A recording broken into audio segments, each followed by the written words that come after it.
desperate last-gasp diplomatic effort to try and avoid a bloodbath in Idlib. These are the presidents of Turkey, of Iran, and of Russia, all meeting together in Tehran. They are now taking the podium for the very first time. Again, this is live on your screen, the triple handshake of so many trilateral summits in years past. This is what they do. Everyone's shaking hands, everyone's smiling. But the purpose of this meeting is all serious business, because hundreds of thousands of lives could be lost in this next Idlib campaign in Syria to retake this rebel-held territory. It's believed there are about 10,000 hardcore militants, al-Qaeda fighters, armed rebels hiding out in this province that the U.S., that the UN, they all consider armed rebels, but they're living within a population of 3 million civilians. What to do with it, how to handle it, that's the subject of today's negotiations. Again, right now, the live images, they are gathering around the table. We'll keep you posted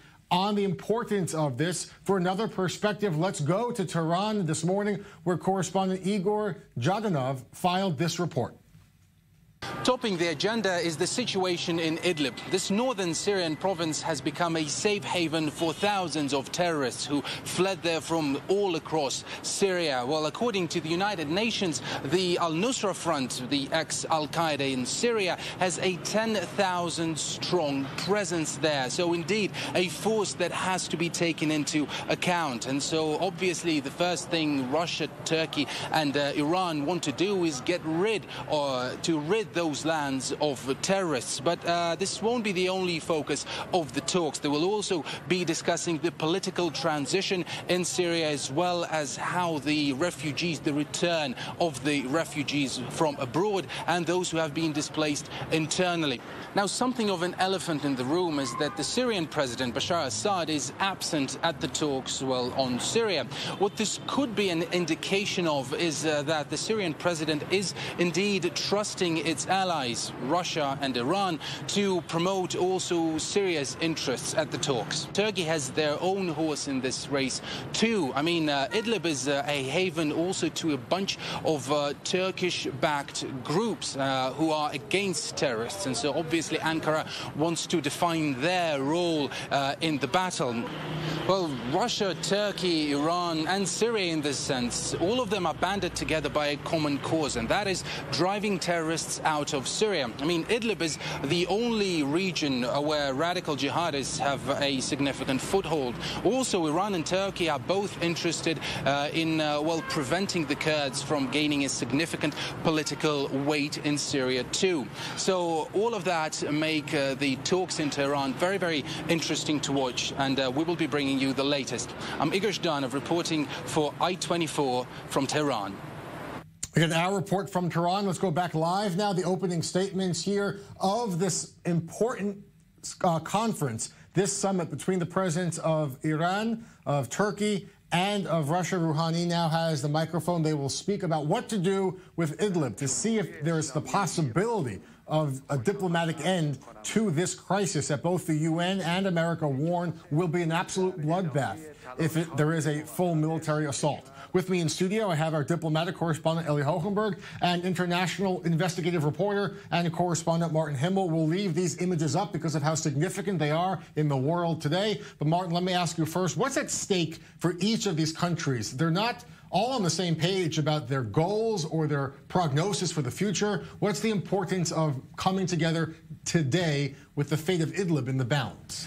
Well, what the Russians and the Iranians want is, first of all, to expand Assad's influence in Syria. They support Assad. Because yes, so this will expand their influence. But it's only a midterm strategy, because as that progresses, then they're going to rival each other on who will have more influence in Syria, whether it be Iran or Russia. On the other hand, Turkey has a different agenda. Turkey is a very powerful Sunni Muslim country. It's suspicious of Shia Islam. The rebels, whether pro-Al-Qaeda or not, are Sunni Muslims. They want to safeguard a presence there. It's not just a matter of human lives. They don't want refugees to spill over, but they want to safeguard a presence there, and that means they don't want a full Assad control of the region. And they're also concerned, I'd imagine, about the refugees. Hundreds of thousands of them perhaps pouring over the border. They've already have millions of them. They've shut the border. It's a big crisis, and Turkey knows they can't. They're in a position where they can't have more refugees fleeing across. Well, it's much more than that. Let's not mince words here. This is a lot of ethnic cleansing going on. When Assad pushes into Aleppo or Hama or other areas and takes over, he's pushing Shias to move in those areas. He's trying to keep Sunnis out of those areas to enhance the Shia control of the country, or the Alawite control of the country. And Turkey's goal is the complete opposite, to keep some sort of Sunni presence in Syria. I want to bring Ellie into this conversation real quick. This is happening in Tehran. Of course, for Israel, the presence of Iranian troops in Syria is a big issue, a big existential problem. How is Israeli defense leadership, Israeli politicians viewing this conference with the Idlib offensive perhaps days away? Well, only earlier this week, the special envoys of U.S. President Donald Trump to Syria, or to the Syrian issue, if you will, arrived here in Israel to meet Prime Minister Benjamin Netanyahu and the rest of the security establishment to discuss exactly that. What is the American strategy, the American-Israeli strategy, I will dare to say, because they're very much on the same page in this respect. And Netanyahu made it very clear that the end goal is to keep Iran completely out of Syria. But this is not very feasible in the near future, and this is why at least we need a buffer zone of Iranian forces, and this is something that appears to be actually materializing on the ground. This is something that President Putin is also on board with, at least for the time being. But it's very important to keep in mind that this trilateral interaction, Washington, Moscow, and Jerusalem, is very delicate, and Prime Minister Benjamin Netanyahu is trying to carefully navigate between the two leaders and the different interests to maintain, at the end of the day, the Israeli interests, which are obviously very much security related, and the northern borders are the most crucial aspect in this respect. Not to mention the weapons Iran is sending to Hezbollah and other groups in this area. And this conference continues. Again, it just started a few minutes ago. The fate of Idlib hangs in the balance. Speaking of Syria, President Donald Trump changing his mind on a key issue of national security and changing his mind on a crucial campaign pledge. Over the presence of thousands of U.S. troops in Syria, Trump made a number of statements this year saying it's time for the Americans there to come home.